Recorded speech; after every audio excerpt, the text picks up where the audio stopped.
This project aims to answer one question. Why has Final Fantasy VII managed to retain such a foothold in popular culture?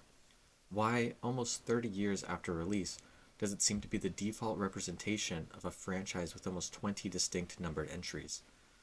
I believe the reasons are twofold. First, it managed to introduce the rather niche JRPG genre to the Western market. And second, it was one of the first games to take advantage of gaming as an interactive medium to tell a unique story. In the 90s, some video games had engaging stories, but generally they were considered a low form of entertainment. Story games were a small market because of their lack of spectacle, they only appealed to die-hard fans. In retrospect, games such as Chrono Trigger and Earthbound would be recognized for their contributions towards making gaming a respectable medium for storytelling, but at the time of release, American audiences didn't even care to give them a second glance. If a game had unengaging gameplay, as is a common criticism of turn based RPGs, it would be cast aside as having failed its one intended purpose to be fun, regardless of the quality of the storytelling buried within. Final Fantasy VII was different because spectacle was infused into its very essence. The down to earth medieval fantasy setting of the first six entries was gone, replaced with a grimy cyberpunk world full of larger than life technology, badass motorcycles, and of course, massive explosions. Even the designs of the main characters, wielding swords twice their height and having guns for arms, lead into this visual spectacle. The trailers emphasized this new direction, making sure to highlight all of the most dramatic scenes from the game, including the ending.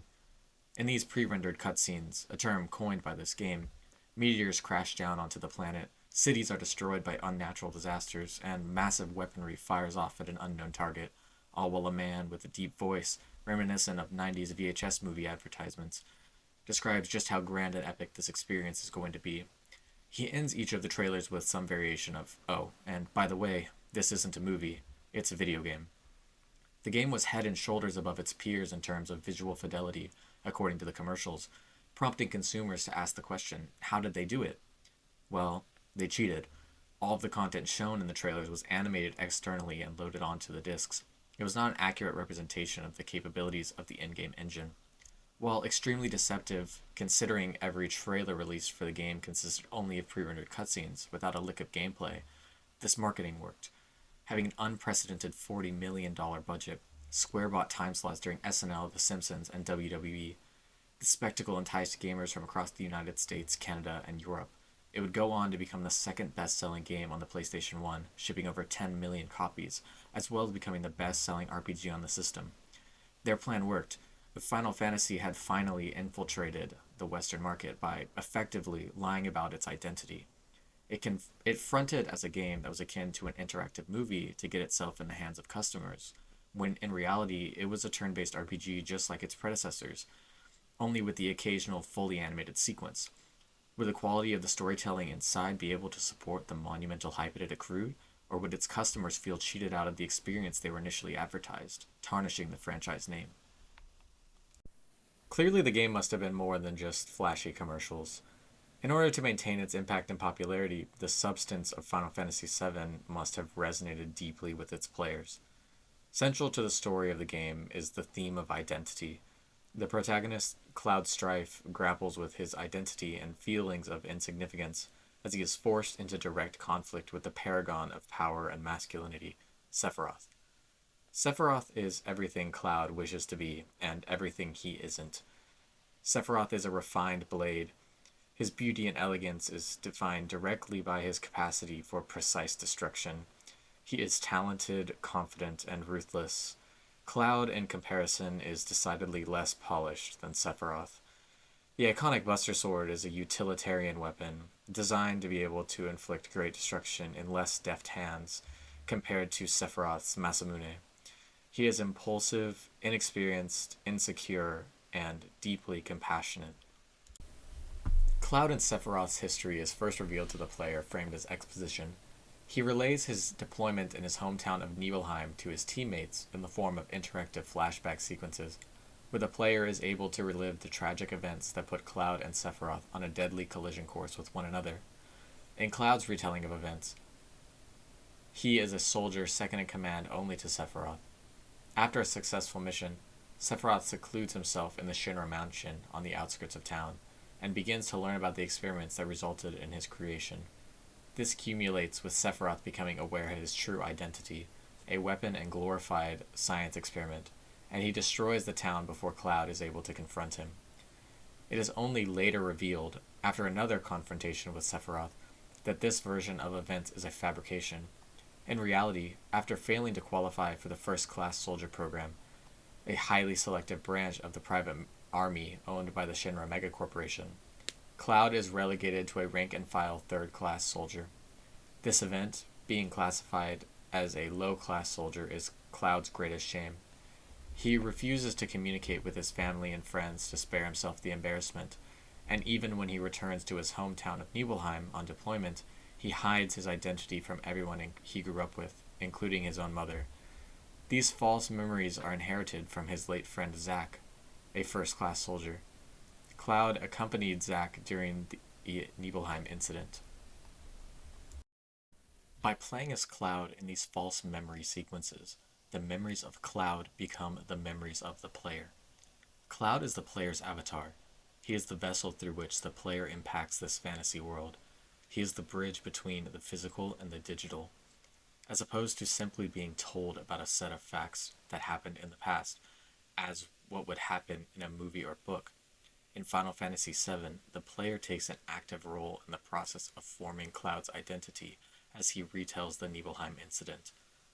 The interactiveness of video games puts the player in the driver's seat. The player is the one responsible for performing the actions in the memories, and because they have that more intimate relationship with the unfolding of events, it is natural for the player to assume that what they are doing in the game is the true version of reality. So what happens when the version of Cloud that we sympathize with, that we see as an extension of us, that we have helped create, is a falsity? We resist that conclusion. Just like Cloud, this realization creates a rift between who the player thought they were and who they actually are. We experience the same turmoil he does, as the heroic fantasy the player came to this game to indulge in is ripped away from them. The player is not only observing the deconstruction of the hero, the player too is being deconstructed.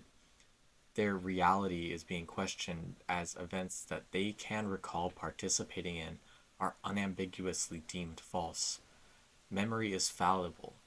It's more accurate to say that when we remember an event, we relive it and reinterpret what has occurred based on our feelings about said event. As the player participates in Cloud's reinterpretation of Nibelheim, the player's memories and Cloud's memories become one. Final Fantasy VII takes advantage of its interactive nature to manipulate the feelings of the player by having them question their lived reality, eliciting emotional responses that, in a way, passive media is simply unable to do. But not all is lost. By this point, our version of Cloud is a bona fide hero, and the player has the authentic memories to prove it.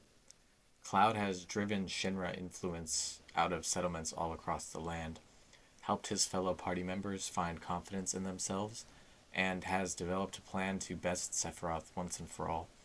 He has delved through ancient dungeons, slain monsters, and wielded the powers of long-dead gods, all for the selfless reason of protecting the people he cares about. There's no uncertainty in the authenticity of these heroic actions because we, as the player, experience them in real time. As Cloud relives the true events of his childhood, Nibelheim, and our adventures in the livestream, the heroic version of Cloud the player had always envisioned is reconstructed. Just like in Nibelheim, because we had been in control of Cloud throughout the entire game, the player's memories and Cloud's memories are entirely congruent. But this time, because the experience was first-hand, there is no unreliable narrator to invalidate our adventures. The achievements are unambiguously the player's achievements. Cloud becomes confident in his identity as the hero because the player was able to surmount the obstacles placed in front of them. Despite having to come to terms with his heroic origins as fake through the actions of the player, Cloud is able to adopt the identity of the hero once more.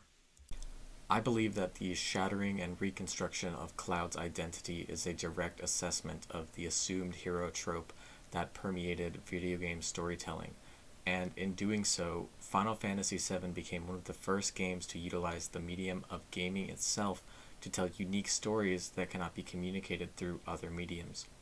Final Fantasy VII reflexively criticizes the story-based RPGs that preceded it by creating a protagonist that is both an effective vessel for the player to imprint themselves on, while also being an emotional and flawed operator whose actions impact the world around him. Final Fantasy VII is a story that happens because of Cloud, and by extension the player, not around them. The trials and tribulations that the player overcomes as Cloud serve to reinstate his role as the hero. It is only once Cloud becomes secure in his own achievements, which by extension are the achievements of the player, that he is able to surmount his rival, a physical manifestation of his insecurity. The lasting success of Final Fantasy VII supports this assertion, communicating to future developers that there is an audience that wants to consume these uniquely interactive stories, and now it is the responsibility of future generations of storytellers to ensure that video games become a respected and unique artistic medium. While we may take the idea of interactivity, creating a deeper connection between player and avatar, for granted now, in 1997, this was the first game to introduce this idea to the wider gaming audience.